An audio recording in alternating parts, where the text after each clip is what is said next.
Slavery in Mexico.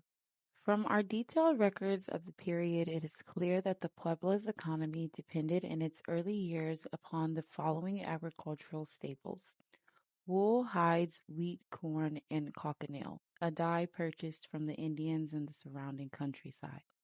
There were also some nearby silver mines of no great importance, a few local industries like candy making, which has survived to this day, weaving mills and weaving mills for homespun and woolens, and a few tanners, stone quarries, and lime kilns. None of these activities required the use of Negro slaves in any large numbers. Apart from agriculture itself, the city's chief source of prosperity was commerce with Spain and commerce with Mexico City, Oaxaca, Guatemala, Campeche, and the Yucatan. All inner-city transportation of goods was by mule train or trains of pack horses numbering from 12 to 30 animals, and no pack train was complete without one or two Negro slaves who went with it as a matter of course and were sold as a part of it whenever it changed hands. In Puebla, almost one half of all Negro slaves of known occupation were employed as teamsters, and another quarter of them worked on the outlying sheep and cattle ranches. Slavery in Mexico. The information given about a slave at the time of his sale varied greatly. Apart from the indications of tribal origin mentioned earlier, we find occasional references to skin color: atazado, preto, pardo, moreno, mulatto, loro, color de membrillo cocho, which literally means the color of stewed quince.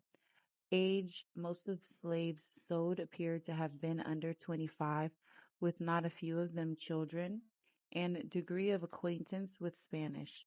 Of 167 Negro slaves, 126 males and 41 females, who actually changed hands in Puebla between 1542 and 1556, 46 were described as bozales, fresh from Africa with no knowledge of Spanish, another 33 as Ladinos with a fair command of Spanish, and yet another 5 as in between entire Ladino or and Brazil, Bozal, excuse me.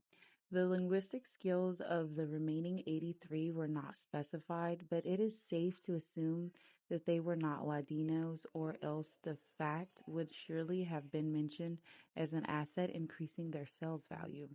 So, atizado means tan, prieto means dark, pardo means brownish gray, moreno means dark skin, mulatto means mixed. Loro means mulatto, which means mixed. Color de membrillo cocho is the color of stewed quince. Bozales means fresh from Africa, no Spanish, and a Ladino speaks Spanish. The prices for Negro slaves, almost invariably quoted in terms of pesos de oro de minas, ranged from low of 65 for a male sold in 1545 to a high of 495 for another male in 1549. Small children cost 55 pesos or less. In the peak years of 1544 through 46, the average price for both male and females was about 105. Ladinos brought slightly a higher price than bozales as did those with occupational skills. Slavery in Mexico. Whenever a Negro slave changed hands, the seller was required to declare any major defects that might affect the slave's market's value. Example: I do sell to you Cristobal de Morales, a slave girl called Catalina with a slight knowledge of Spanish, entre Ladina y Bozal, a native of Santo Tome, and of the land of Joe, for 150 pesos of pure gold, certifying that she is neither a drunkard, nor a thief, nor a runaway, and has no defect or hidden ailment that I know of. I, Geronimo de Peralata, merchant, do sell to you Diego de Herrera, citizen of Los Angeles, a Negro slave girl named Catalina, native to the land of Bron, who I sell to you as neither a drunkard nor a thief, but as a runaway, because she ran away from me once, and on her left leg she has a bruise and a small wound with a scab on it. But I sell her to you as healthy despite the wound, since it is not dangerous.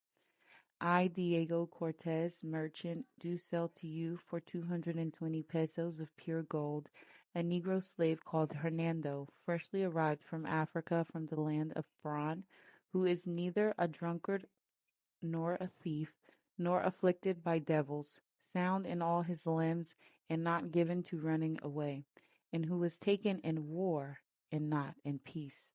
That's important, but we'll get to that at a later time. The Ladinos were often far from docile. I, Rodrigo de Mendoza, blacksmith, do sell to you for 180 pesos of pure gold, one Juan, Ladino, with a wound on his hand, and as a thief, a runaway, a drunkard, a fornicator, and with any other faults he may prove to have. Another example, another male born in Lisbon was described as a drunkard, a thief, a runaway, lame, crippled, nearly blind, and cunningly rogue. Negro freedom in Mexico. Though the Puebla documents occasionally mention the manumission of slaves in reward for faithful service or as an expression of Christian conscience in the terms of a will, the slaves thus freed invariably turned out to be Indians rather than Negroes. This can be explained by the fact that the church officially condemned the mistreatment or enslavement of the native Indian population as a mortal sin, but offered no such moral judgment in the case of Negro slaves, whom even Bishop Las Casas, the apostle of the Indies, had recommended as fit for bondage. Despite this attitude, the manumission of Negroes was not altogether unknown, as we can see from the curious document dated June 5th, 1548. Francisco Garcia Hermosillo, teamster, citizen of Los Angeles, after buying a mulatto slave girl named Maria for 250 pesos of pure gold from the bachelor Alonso de Molina, physician, enters into the following agreement with said slave. In order that you may gain your freedom, I release you from paying 50 pesos on the account of good services you have rendered me, and I confess that I have received from Francisco Marin de Buendia, teamster, as a contribution towards this ransom. Another 50 pesos, therefore, leaving the balance of 150 pesos still payable. Until the later sum is earned, you are to be my slave and must serve in bondage either me or whomever I sell or mortgage you to for 150 pesos of gold. And be it understood that you may not pay me the said 150 pesos, nor buy your freedom until 1 year from today. Whereafter you may make payment any time you please. Should I sell you, such sale will be subject to the above-mentioned stipulation, namely that by your paying the 150 pesos, you will thenceforth be free from all servitude and may dispose of your person and property like a free man. And be it understood that if I wish to sell you, it is a prior condition that I must first notify Francisco Marin so that he should want to pay me the 150 pesos.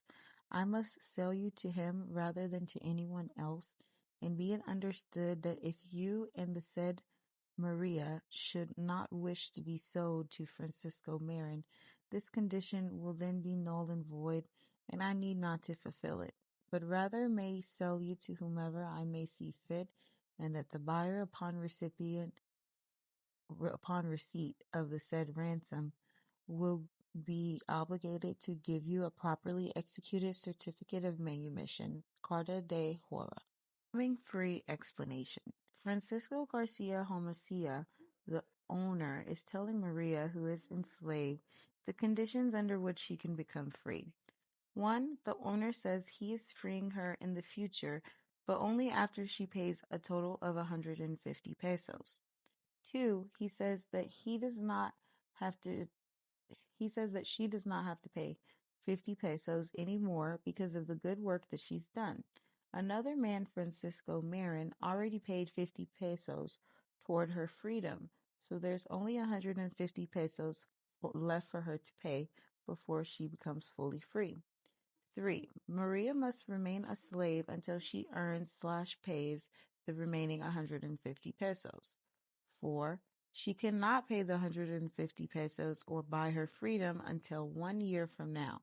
After that, she can pay anytime she wants. Number 5. If the owner decides to sell her, then he must first offer to sell her to Francisco Marin because Marin already helped pay part of her ransom. If Francisco wants to pay the 150 pesos, the owner must sell her to him. But if Maria does not want to be sold to Francisco Marin, then this rule is canceled. The owner can sell her to anyone he wants. 6. Whoever buys her must agree that once Maria pays the remaining 150 pesos, she becomes fully free like any free person, and the buyer must give her a certificate of freedom.